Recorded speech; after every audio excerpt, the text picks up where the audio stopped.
Alors, ce webinaire décrit un projet particulier, mais je présume que certains d'entre vous pourront sûrement se sentir interpellés pour avoir vécu une expérience similaire dans le passé. Et je décrirai ici les causes premières de l'échec d'un projet, un projet de relativement grande envergure. Dans ce projet, lorsqu'on en a fait la vérification, tous les signes qui permettaient d'entrevoir un échec étaient présents. Il s'agissait en fait d'y porter attention.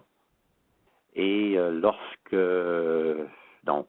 l'échec fut constaté, donc nous avons eu des commentaires comme on savait bien que le projet ne se réaliserait pas de façon concluante, mais par contre rien ou très peu de choses avaient été faites pour prévenir cet échec.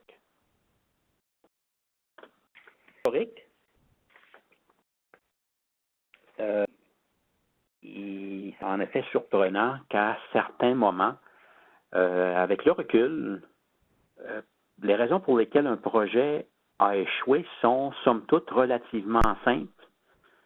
Et après l'échec, chacun se demande pourquoi ne nous l'avons pas vu venir, cet échec.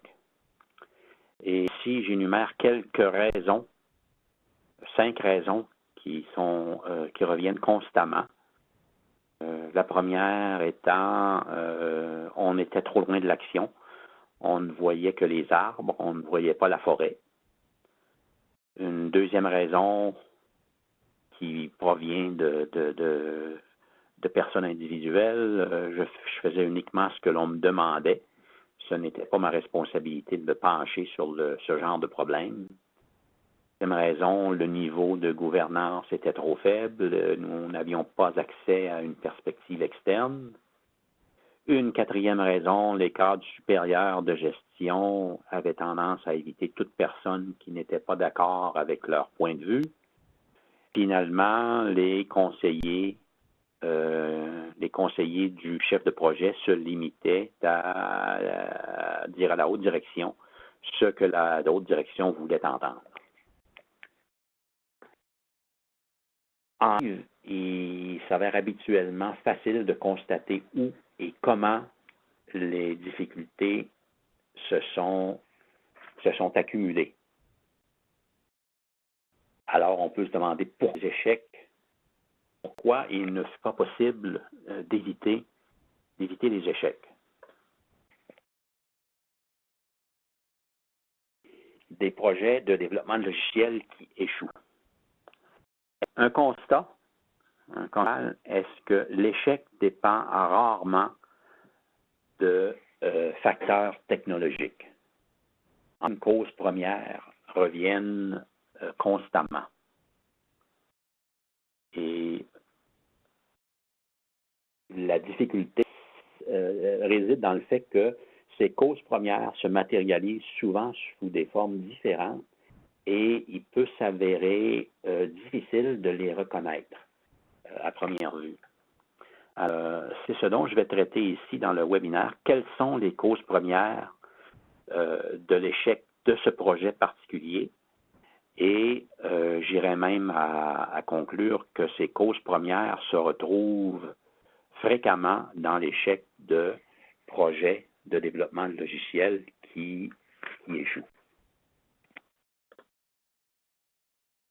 Les aspects qui sont vécus dans les projets. Cette diapositive est un résumé de ce que nous avons observé dans le cadre de nos évaluations dans le domaine des technologies de l'information. La première, qui représente 15% en termes de fréquence relative, ce sont des relations avec les clients et les partenaires. L'exemple de ceci consiste en une vision incomplète, une communication incorrecte des besoins ou du partenaire. Deuxième, qui qui représente une fréquence relative de 14 est de nature technologique et est reliée aux composantes du système, aux composantes de l'application. Par exemple, des composantes qui ont une performance technique inadéquate et qui demandent souvent des reprises de travail qui peuvent s'avérer très importantes. La fréquence relative de 13 se réfère aux processus ou aux façons de faire qui sont utilisées pour réaliser le développement de l'application. Par exemple, l'improvisation des approches de conception. Donc, un processus au fur et à mesure que le travail est réalisé. La qui représente qui a une fréquence relative de 12 la gestion, donc il y a énormément de facteurs liés à cette cause.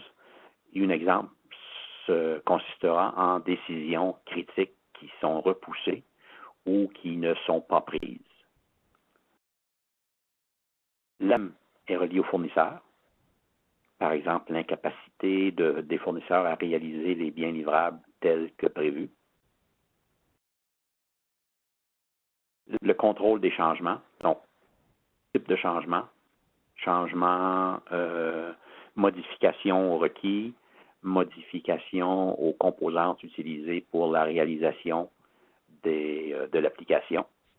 Il peut s'agir d'une incompatibilité des composantes utilisées, entre autres, qui est de nature technique et qui se rapporte à l'environnement de développement, par exemple des outils inappropriés, et qui représente environ 9 de la fréquence relative. Les essais, donc une couverture complète, un processus de définition des essais inadéquats.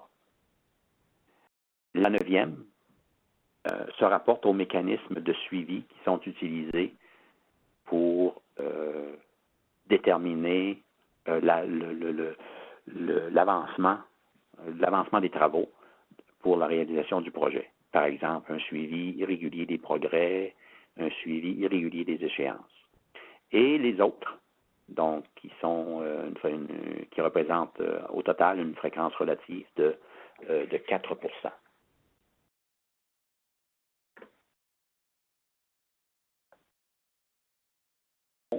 Si peu nombreuses, on peut se poser la question pourquoi ne sont-elles pas mieux prises en compte? En guise d'analogie, nous savons tous que l'alcool est une cause majeure d'accidents et les statistiques le confirment intuitivement à partir de leur vécu. Et pourtant, nous avons des personnes matures, des personnes intelligentes qui devraient en être conscientes et conduisent en état d'ébriété. Une autre cause d'accident, l'utilisation de téléphones cellulaires au volant, et en particulier la rédaction des textos, qui constituent une autre cause importante d'accident. Il est évident qu'on ne peut pas avoir à la fois les yeux sur la route et les yeux sur l'écran du téléphone cellulaire. Et encore là, des personnes matures et intelligentes qui devraient en être conscientes rédigent des textos